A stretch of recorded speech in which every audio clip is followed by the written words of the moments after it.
കുട്ടികളെ എള്ള് വറുത്തെടുക്കാൻ വൈകുന്നേരത്ത് ഊണ് കഴിക്കാനൊരു സംബന്ധി മനസ്സിട്ടാണ്.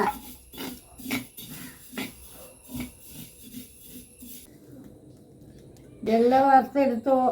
അതിലേക്ക് സംബന്ധി അരയ്ക്കാൻ പുളിഞ്ഞ ഒരു നെല്ലിക്കോളം, ചുവന്നമുളക്, തേങ്ങ, ഉപ്പ് ഇതൊന്ന് അമ്മിയിൽ അരച്ചെടുക്കണം. ഇനി